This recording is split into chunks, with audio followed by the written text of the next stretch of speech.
Baik, assalamualaikum warahmatullahi wabarakatuh. Di sini saya ingin menerangkan yaitu tentang tafsir surat Al-Misbah Al-Mulk ayat 1 sampai 30. Di sini kami ada pembagian yaitu saya sama rekan saya Kori. Nanti Kori akan menerangkan tentang makalah yang awal dari bab 1 latar belakang sampai halaman 13. Nah, untuk saya sendiri, perkenalkan nama saya Aziz Maulidin Hidayat. NIM saya 25 30 51 30 18. Saya menerangkan tentang korelasi surat Al-Mulk dari mulai halaman 14 sampai akhir. Oke. Kita akan simak penjelasannya di berikutnya. Kita simak ya. Oke. Assalamualaikum warahmatullahi wabarakatuh. Perkenalkan, nama saya Muhammad Tanhilul Qori dari jurusan IAT. Di sini saya akan membahas bersama kawan saya Aziz Maulidin Hidayat seputar surat Al-Mulk. Dan video ini dibuat untuk menyelesaikan tugas dari mata kuliah tahsin dan tahfidz Al-Quran. Seperti yang kita ketahui, surat Al-Mulk adalah satu surat yang ada di dalam Al-Quran. Surat Al-Mulk sendiri itu menempati surat yang ke-67. Surat Al-Mulk termasuk surat Al-Makiyah yang berjumlah 30 ayat. Surat Al-Mulk sendiri memiliki makna Al-Mulk, yaitu kerajaan. Jadi di dalam surat tersebut akan membahas tentang tanda-tanda kekuasaan Allah Subhanahu wa taala, dimulai dari kerajaan-kerajaannya yang ada di langit dan di bumi. Kemudian penciptaan kehidupan dan kematian, dan penciptaan langit, 7 lapis dan sebagainya.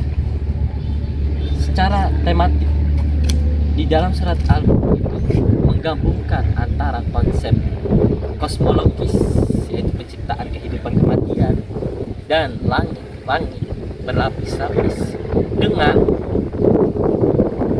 penggambaran eskatologis seperti neraka dan lain-lain. Kemudian dalam video ini kami akan membahas surat ini dengan menggunakan tafsir Al-Misbah, yang mana Prof. Quraish Shihab itu membahas melalui corak adab al-ijtima kontekstual, yaitu penafsiran bukan hanya secara kebahasaan ilmu-ilmu klasik, akan tetapi juga mengkorelasikan dengan ilmu-ilmu yang ada di zaman sekarang seperti sosiologi, psikologis, dan lain-lain, sehingga surat tersebut dapat dipahami di era sekarang, di era modern kontemporer. Oke, sekarang kita akan membahas tentang asbabun nuzul surat Al-Mulk.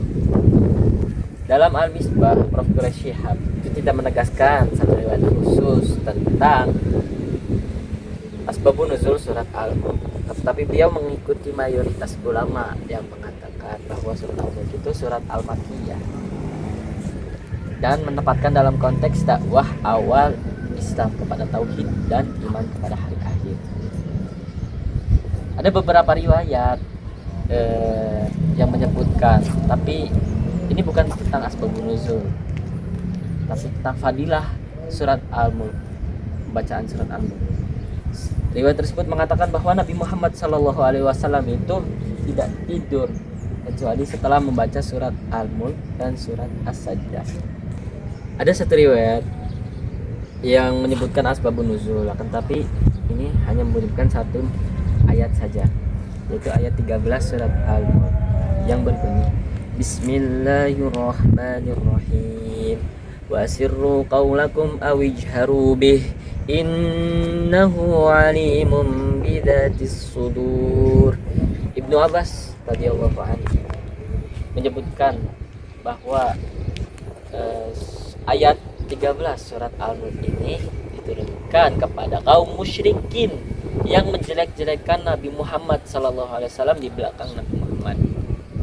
Kemudian Jibril datang untuk memberitahukan kepada Nabi Muhammad SAW tentang apa yang mereka katakan. tentang keburukan Nabi Muhammad SAW.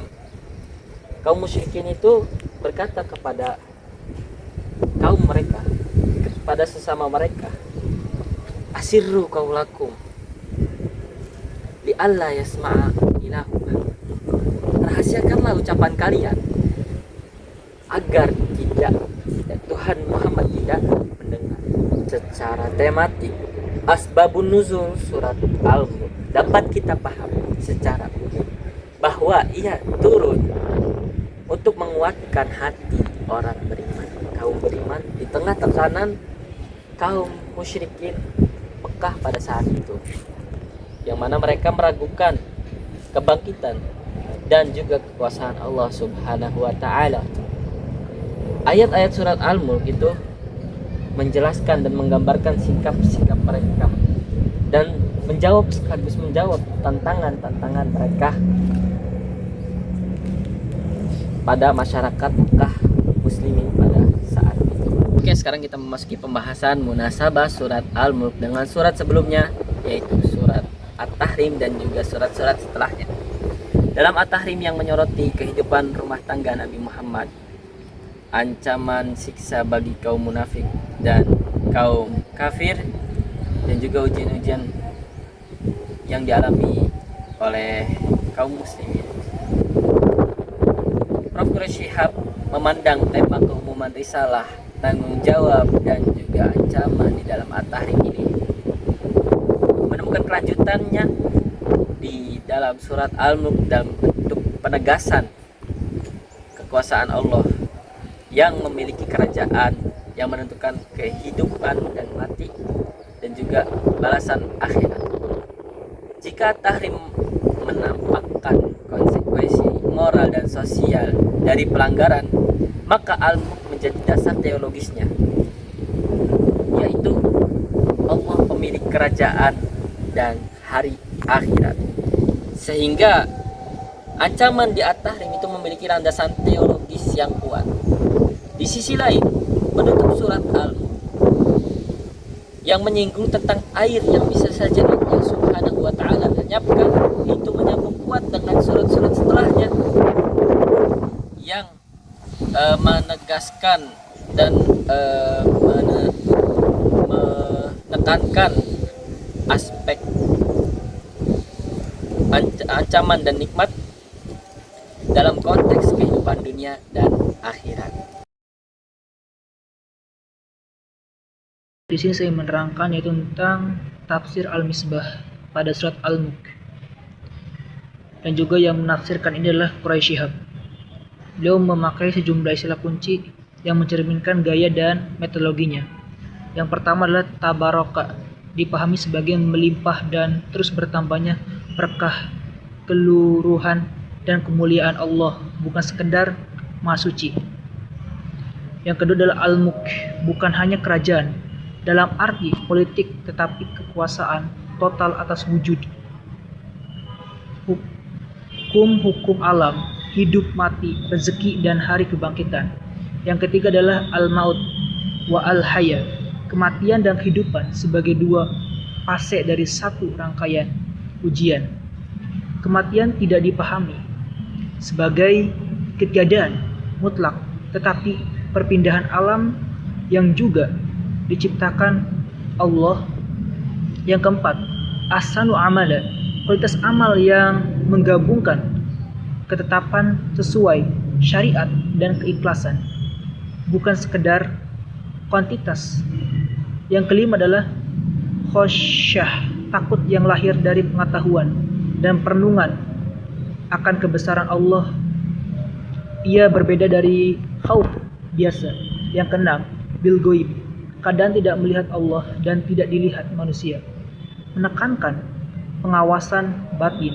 Yang ketujuh, tawafut dan futur, istilah kanon serasian dan retak cacat dalam ciptaan keduanya, dipakai untuk menegaskan kesempurnaan dan keteraturan. Yang kedelapan, syair itu jahanam, syahkik, tafur, istilah yang menggambarkan neraka dan siksa. Quraisy juga menegaskan bahwa nuansa bahasanya untuk mengunggah kesadaran sambil mengingatkan bahwa hakikatnya melampaui gambaran bahasa manusia. Yang kesembilan, Gofur, Otu Nufur, istilah psikologis yang menggambarkan kesombongan, kebengalan, dan keengganan kekerasan kepada orang-orang kafir yang sering mengaitkannya dengan fenomena dan juga manusia modern yang merasa cukup dengan kemajuan ilmu dan teknologi.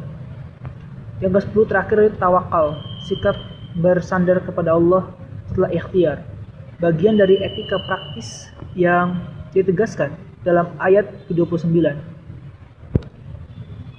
Dan juga ada juga istilah-istilah yang digunakan Quraisy Shihab dengan gaya bahasa Indonesia yang komunikatif namun tetap mengakar pada istilah Arab klasik. Nah, ini seru nih, mencerminkan pendekatan tafsir yang berusaha setia pada tradisi sambil relevan dengan pembaca modern. Nah, ini ada penegasan dari saya, yaitu pada surat Al-Mulk menurut tafsir Al-Misbah tampil sebagai surah yang menyinari kesadaran manusia tentang posisi dirinya dalam kerajaan Allah. Nah, makhluk yang diuji melalui hidup dan mati, dikelilingi tanda-tanda kekuasaan di langit dan di bumi, diberi potensi pendengaran, penglihatan, dan hati. Namun juga berhadapan dengan ancaman neraka dan janji ampunan. Quraisy Shihab juga menafsirkan ayat-ayat surat ini dengan menonjolkan keserasian suasana atau bahasa simpelnya munasabah, kedalaman makna, kebahasan, dan relevansi sosial ilmiah, sehingga juga para pembaca diharapkan tidak hanya memahami makna tekstual tapi juga merasakan urgensi untuk beriman, bersyukur, berikhtiar, dan bertawakal. Dan juga ini ada analisis saya tentang pendalaman makna teologis pada surat Al-Mulk, yaitu secara keseluruhan membangun konstruksi teologis yang sangat sistematis mengenai kekuasaan Allah, hakikat kehidupan, serta konsekuensi akhir dari pilihan manusia jika ditinjau melalui pendekatan tafsir tematik dan analitis sebagaimana digunakan dalam tafsir Al-Misbah.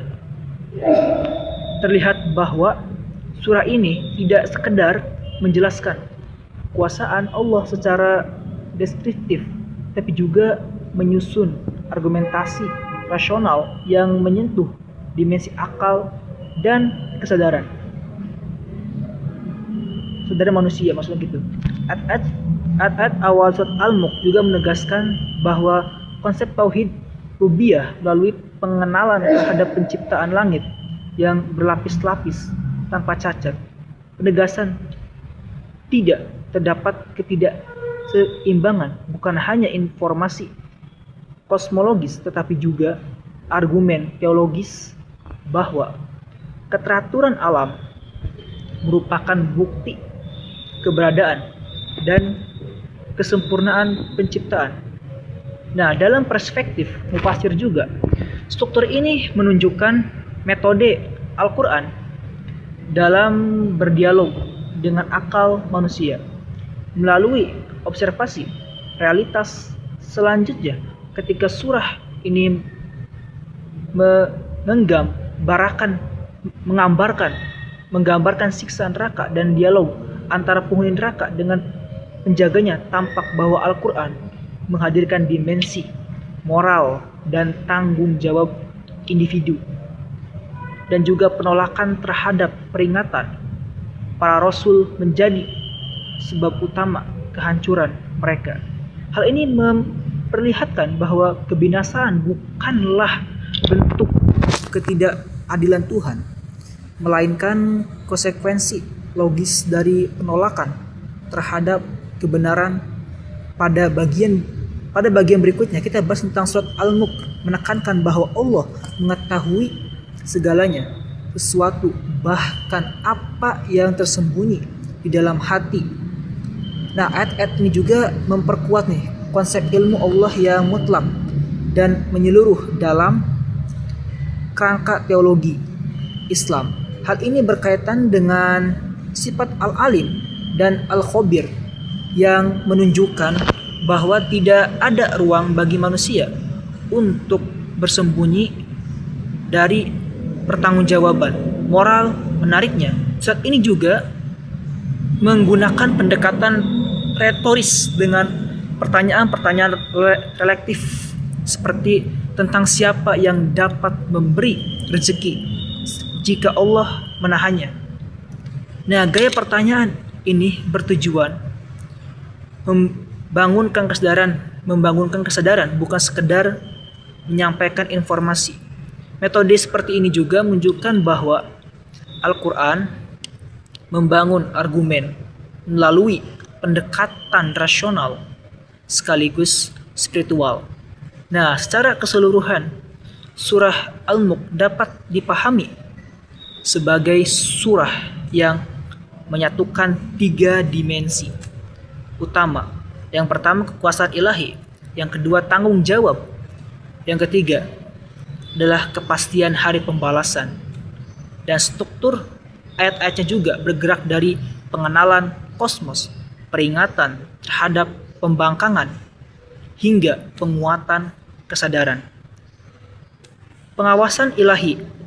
Pola ini juga menunjukkan kesinambungan tema yang saling menguatkan antar ayat. Nah, ada juga relevansi pesan surat Al-Mulk dalam konteks kehidupan kontemporer saat ini. Nah, dalam kehidupan modern yang ditandai dengan perkembangan ilmu pengetahuan dan teknologi yang sangat maju sekali, nah, surat Al-Mulk juga tetap memiliki relevansi yang kuat. Ayat-ayat tentang penciptaan langit dan bumi itu sangat teratur, dapat dipahami juga sebagai dorongan untuk melakukan observasi ilmiah, sekaligus mengakui keterbatasan manusia di hadapan kebesaran Tuhan. Seperti itu. Nah, di tengah kecenderungan materialisme dan sekularisasi, pesan tentang pengawasan ilahi ini jadi pengingat kita bahwa kehidupan tidak berhenti pada dimensi duniawi. Surah ini menegaskan juga bahwa setiap perbuatan memiliki konsekuensi nilai sendiri. Ini juga sangat penting dalam relevan dan membangun etika sosial, integritas dan tanggung jawab pribadi. Selain itu, penekanan pada pentingnya mendengar dan menggunakan akal sebagai makna yang disebutkan dalam dialog penghuni neraka mengisyaratkan bahwa Islam tidak menolak rasionalitas. Justru kegagalan menggunakan akal secara benar menjadi sebab kesesatan. Oleh karena itu, surah Al-Mulk dapat dipahami sebagai seruan untuk mengintegrasikan iman dan akal kita dalam kehidupan. Dengan demikian, surat Al-Mulk juga bukan hanya teks yang dibaca setiap hari untuk memperoleh pahala, tetapi juga menjadi pedoman relektif kita yang membangun kesadaran eksistensial manusia. Nah, pesan-pesan juga di dalam surat Al-Mulk ini secara teologisnya bersifat universal dan melampaui batas ruang dan waktu. Dalam dimensi pendidikan dan pembentukan kesadaran spiritual juga dalam surat Al-Mulk ini dibahas. Selain mengandung argumentasi teologis tentang kekuasaan Allah dan kepastian hari pembalasan, surat Al-Mulk juga memiliki dimensi pendidikan yang kuat. Struktur ayat-ayatnya menunjukkan metode pembinaan kesadaran yang bertahan dan juga saat ini tidak langsung memberikan ancaman, tetapi terlebih dahulu mengajak manusia memperhatikan terlebih dahulu realitas penciptaannya sebagaimana pintu masuk refleksi dan juga penegasan tentang kesempurnaan ciptaan langit mengajarkan manusia untuk me, menguguhkan akal secara objektif dalam konteks pendidikan Islam. Ada juga pendekatan ini menunjukkan bahwa iman tidak dibangun di atas doktrin kosong, melainkan melalui pengamatan, perenungan, dan kesadaran intelektual. Dengan demikian juga, surat Al-Mulk membentuk pola pikir reflektif yang mendorong manusia untuk berpikir sebelum mengambil sikap atau bertindak. Nah, selanjutnya juga menggambarkan tentang penghuni neraka yang menyesal karena tidak mendengar dan tidak menggunakan akal, menjadi pelajaran moral yang sangat kuat. Ayat ini juga secara implisit menegaskan pentingnya sikap terbuka terhadap kebenaran. Nah, pendidikan yang dibangun dalam surat ini juga bukan hanya transfer informasi, tetapi pembentukan tanggung jawab moral, aspek pengawasan ilahi yang disebutkan dalam beberapa ayat dalam surat Al-Mulk, dan juga membentuk kesadaran spiritual bahwa setiap tindakan memiliki konsekuensinya sendiri. Nah, kesadaran ini melahirkan kontrol diri, self control, yang menjadi pondasi akhlak dalam perspektif sosial, nilai, dan juga sangat tinggi, relevan untuk membangun integritas dan etika dalam kehidupan bermasyarakat. Nah, dengan demikian, surat Al-Mulk tidak hanya berbicara tentang kekuasaan Tuhan dalam dimensi metafisika, tetapi juga membentuk kesadaran manusia dalam etis dan pedagogis. Pesan-pesan yang dapat saya pahami dalam tafsir Al-Mulk ini adalah sebagai proses pendidikan yang rohani yang mengintegrasikan akal, iman, dan tanggung jawabnya. Nah, analisis teologis ya dalam surat Al-Mulk, kalau yang saya baca ini adalah dalam tafsir Al-Misbah karya Muhammad Quraisy Shihab, surat Al-Mulk sebagai surah yang menegaskan pondasi teologis tauhid, rububiyah, dan uluhiyah secara rasional sekaligus eksistensial. Ayat pertama, tabaraka al-azi biyadhil mulk, dipahami tabarakallah yadhil mulk, dipahami bukan sekedar pujian melainkan penegasan tentang absolutisme kekuasaan Allah atas seluruh sistem kosmik. Kata al-mulk menunjukkan kepemilikan total yang tidak hanya bersifat politis tapi ontologis, dan juga mencakup penciptaan, pengaturan, dan pemeliharaan alam. Pada ayat kedua tentang penciptaan juga menjelaskan tentang hidup dan mati sebagai ujian. Quraisy Shihab juga menekankan dimensi moral manusia.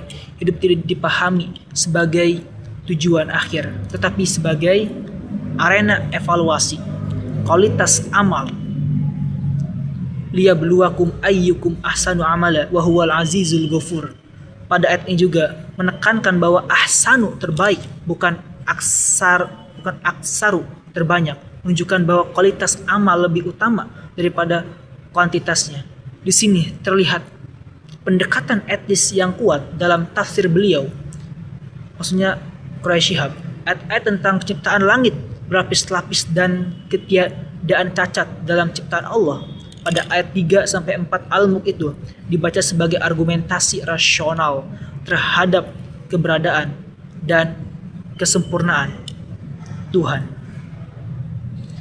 Dan juga Quraisy Shihab mengarahkan kita sebagai pembaca untuk melakukan observasi, mengamati kosmos itu langit-langit itu, kosmos sebagai bentuk tadabur ilmiah, menghayati penciptaan langit dan bumi, struktur alam dan teratur yang menjadi dalil kebesaran ilahi, dan sekaligus juga bantahan terhadap sikap ateistik maupun skeptisisme dan teologis juga pada ayat-ayat tentang neraka dan pengakuan orang kafir.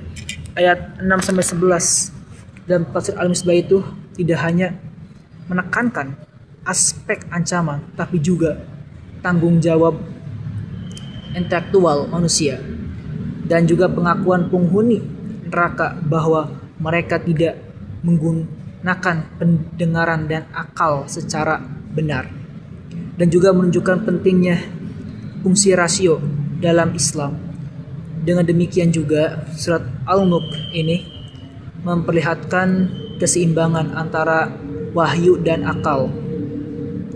Lebih jauh lagi pada ayat 12 sampai 15 itu memperlihatkan dimensi spiritual berupa rasa khosyah, takut yang disertai kesadaran. Quraisy juga menjelaskan bahwa khosyah lahir dari pengetahuan mendalam tentang kebesaran Allah. Karena itu pengetahuan dan keimanan tidak dipisahkan. Ilmu juga menjadi jalan menuju ketakwaan. Secara keseluruhan dalam perspektif tafsir Al-Misbah ini, yang surat Al-Mulk membangun tiga poros utama. Yang pertama, Allah, kekuasaan Allah yang absolut, tanggung jawab moral manusia, dan pentingnya penggunaan akal dalam memahami tanda-tandanya, tanda-tanda kebesarannya. Dan juga surat ini tidak hanya bersifat ekstologis, tetapi juga epistemologis dan etis, dan juga melihat pendekatan bahasa, konteks, dan rasionalitas. Quraisy Shihab menghadirkan surat Al-Mulk sebagai surah yang relevan bagi manusia modern yang menuntut argumentasi logis sekaligus kedalaman spiritual. Seperti itu. Oke, dalam penjelasan surat Al-Mulk sudah selesai. Terima kasih. Baik, terima kasih telah mendengarkan video yang panjang sekali, sampai berapa menit tuh panjang, dan telah mendengarkan kami berbicara dan menyampaikan hasil dari makalah kami dan pembuatan video itu. Dan kami di sini bersama saya perwakilan sendiri dan mengucapkan terima kasih kepada rekan saya Qori dan saya sendiri Aziz yang telah menyelesaikan tugas tahsin ini dalam pembuatan makalah dan buat video untuk menerangkan surat tafsir Al-Misbah Quraisy Shihab, yaitu surat Al-Mulk. Nah, semoga dalam pembuatan dan video ini kita mendapatkan ilmu yang dapat kita serap dan dapat kita pahami, dan berkah juga ilmunya. Seperti itu. Terima kasih teman-teman. Assalamualaikum warahmatullahi wabarakatuh.